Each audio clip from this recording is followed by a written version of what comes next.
Hey guys, Mitch here with the AudioDabbler YouTube channel, and I'm going to go over a little bit inside of Digital D1.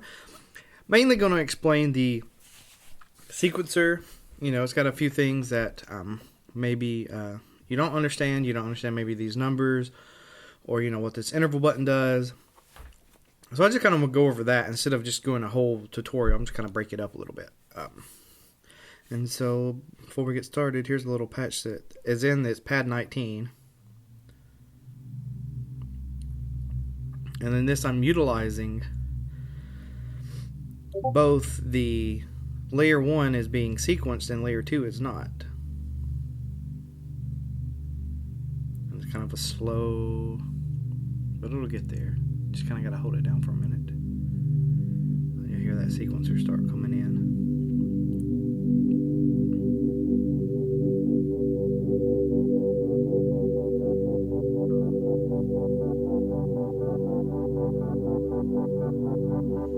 This is where it gets fun.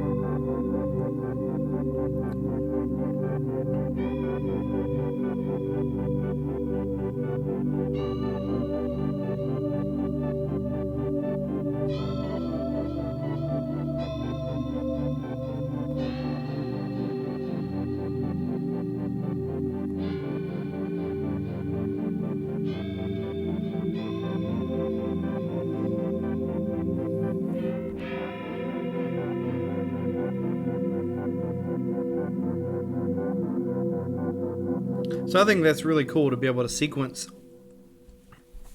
or arpeggiate one of the layers inside of D1 and have the other one, you know, just play normal. So this is just a normal pad.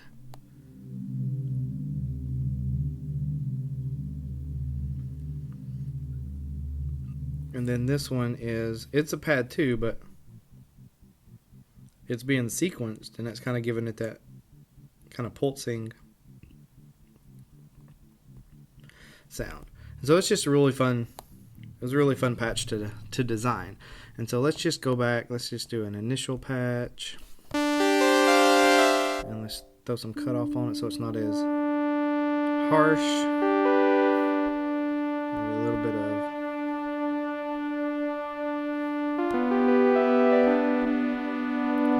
phaser.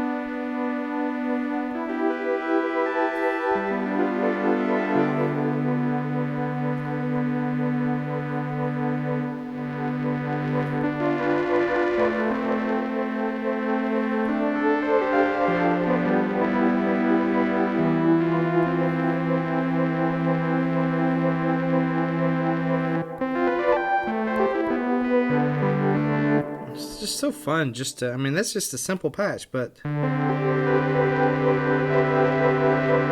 it's just awesome. And you know, there's so much you can do that I'm not getting into all that off topic. The sequencer. Now I've done this video a couple times, and I've, you know, just things have happened that haven't, I've just had to kind of start over and things. And so I've drew this graphic, and I'm just kind of want to go over it. Let me pull it. Okay. So these are notes in chromatic order from C to C. And these are the interval notes, 0 to 12, and then from 0 to -12. Because that's what's the sequencer, when it's in sequencer mode, that's what you're using to determine what notes it's going to play. So if I turn the sequencer on, which you can get to the sequencer by over here, it's beside the About panel in the top right corner. And you can turn it on and off either by the button right here, or if you're inside of like some other layer, you have a button right there to turn it on. So it's nice to not have to go into a screen to turn the sequencer or arpeggiator on. And so if I just hit C, you know, these are the notes that it's playing. Now what notes are those playing? Well, they're all going to correspond to what note that I press here. So if I press, you'll notice that if I press the D, everything is shifted up. Or if I go down here and press an F, it's all shifted up. So this is playing 0, 7, -2, 0 in that order. So if I played a C, it would be playing a C, it would be playing a G, A -2 would be playing an A sharp and back 0. So these right here are the notes that it would be playing based on this little chart. And this right here, these are here just, it goes up semitones based on whatever root note or whatever the first note is that you play. So that's just kind of where you got to wrap your head around that. You know, these are going up semitones. And so, you know, if you was to be playing a D, then you would just adjust everything up 2 semitones. So it would actually be playing a D, it would be playing an A, it would be playing a C, and back to a D if you're doing it that way. Pretty sure. Anyway, and you also have a major scale, which would correspond to all of the white notes if you're starting in C. But that would be a good way to kind of look at it, and you're figuring out what scale you want to play. You could kind of draw out C, mark all the notes, and then these right here would be the ones that you would want to play or sequence to stay in the major scale: 1, 2, 4, 5, 7, 9, 11, 12, and then 0, -1, -3, -5, and so on. And so that's kind of how you can understand what's being played. Now, another little cool feature is if you tap on one of the numbers above each slider here, it will actually shift it up even broader. So right now, with it being normal, it's got a -12. It's got a 2-octave range, basically. You've got -12 to 12. If you click on the button, then it goes from -24 to 24.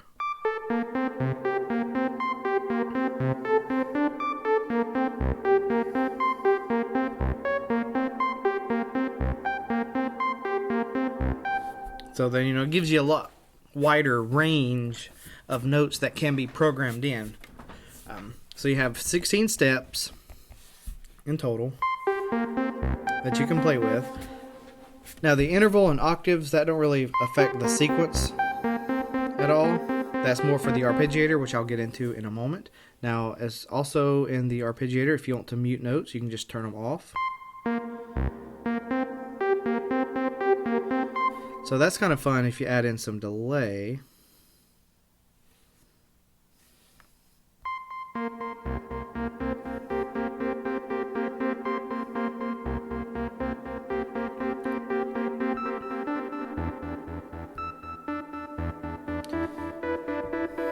Okay, so then you also have a gate over here. Now, if the gate is off, then it's going to let the notes ring out. And so if you actually had, you know, were sequencing something out in a MIDI timeline, if you have the gate off, then it's going to be like the notes are butted right up against each other. So it's going to play one, play the other, in that kind of fashion, and notes are going to ring out a lot more. But if you're playing it and you turn the gate down, then it's going to shorten the notes down based on the slider, and it's going to be a lot more plucky. The notes are not going to ring out. And so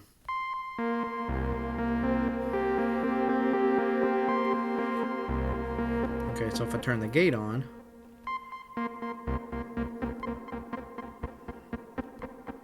you can hear it barely plucking the sound. And as I raise the gate up,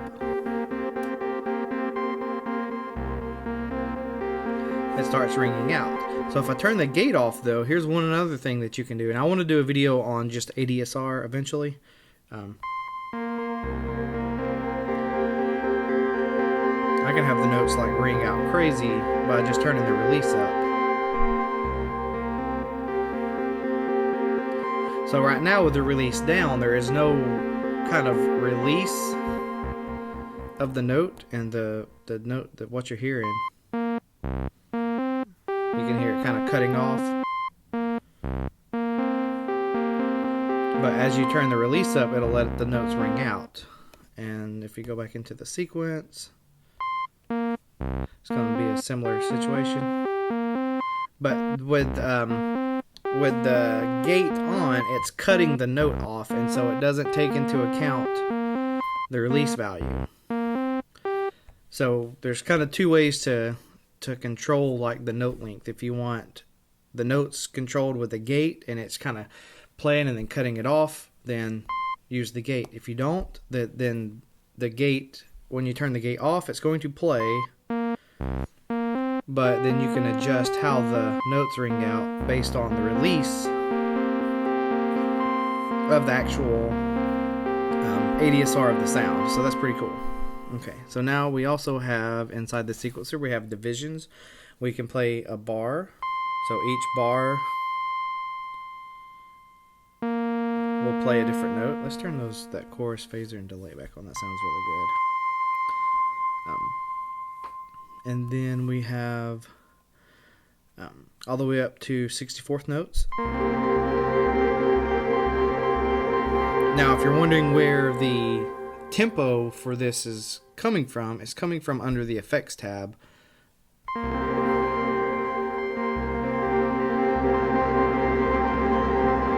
And that is where you can tempo sync the knobs if you want to do that, or that's where or any of the tabs you can turn on Ableton Link. But if I turn on Ableton Link, then the tempo here is going to sync up with that, and so you'll be able to keep the sequencer in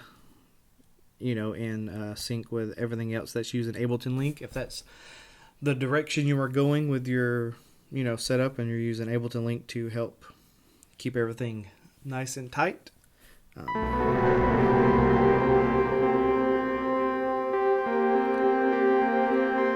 Now you can do, let me see, was that it? Then right here is where you have the two layers, layer 1 and layer 2. So if I go over here and I turn layer 2 up in the mix, go back to the sequencer. Now it's playing both.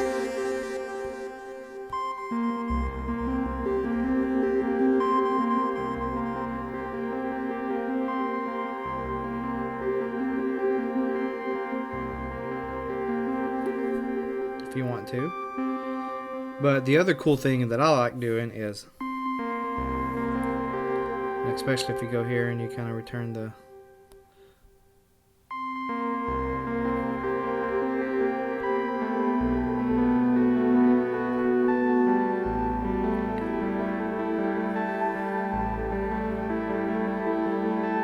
so you can kind of get an underlying pad note on top of like a sequence, which is kind of cool. And, I could get into a lot more sound design with that, but alright, so that's the sequencer. Now if we switch over to the arpeggiator,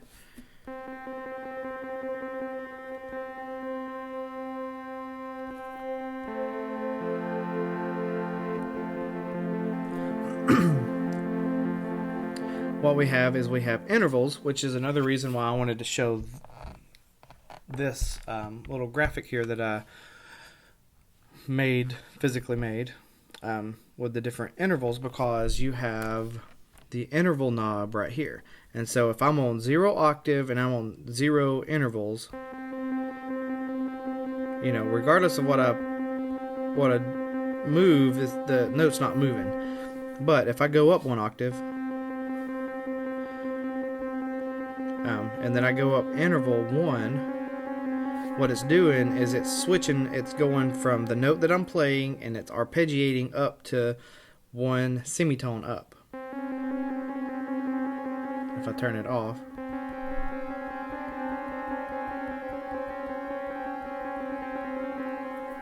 that's what it's doing. And so the gate works on this as well. Well, let's turn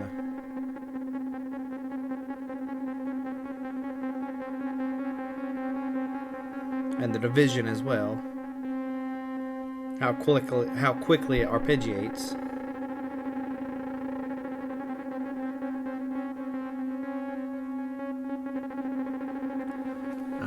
And the layers as well.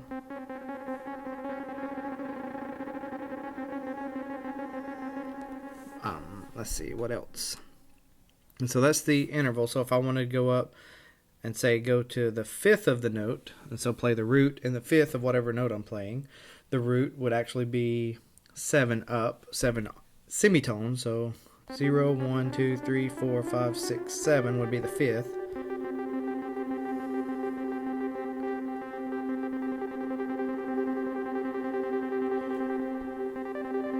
And then that's going to move it up even, have it go up even more octaves. And the style is going up, and it can go up and down. And then it can just go down. And so the up and down is kind of like the Stranger Things theme, if you're familiar with that. Let's just program in that real quick. It would be 1 and 4 and 7 and 11, 12, 11, 7 and 4.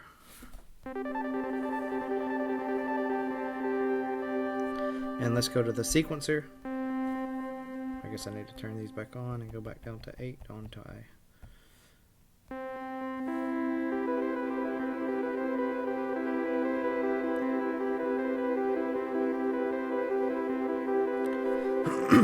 So if I was to turn the ARP back on and actually play, if I was to turn that down,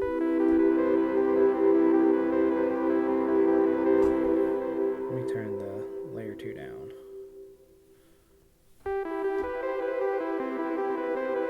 So that's what the up and down will do. It'll do that Stranger Things kind of arpeggiator. It'll go up the chord and down the chord.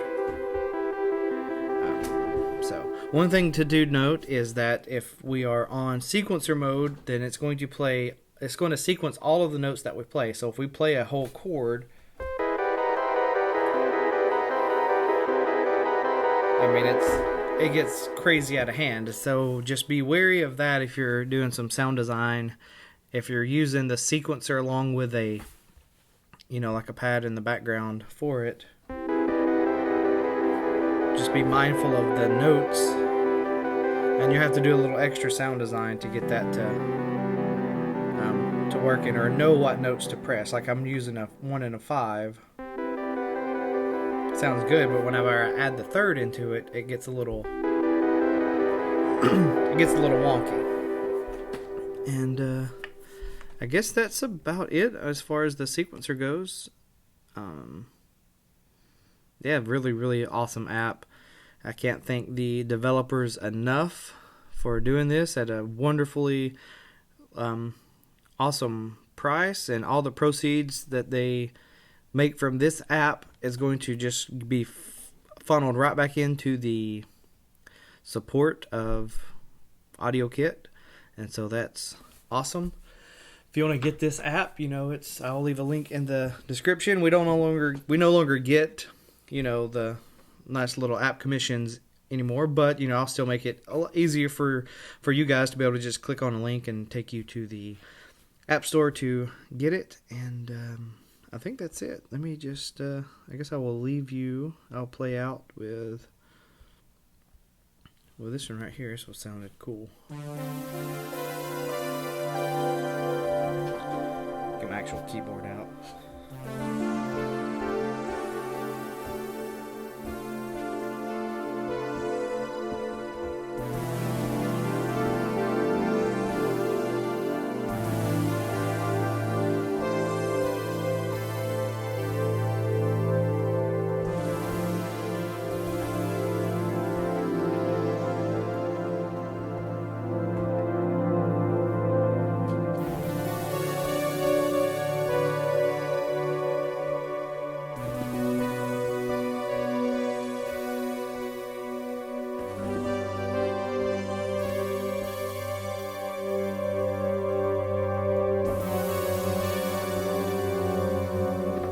Sounds really, really good. Thanks for watching, guys, and I will talk to you later.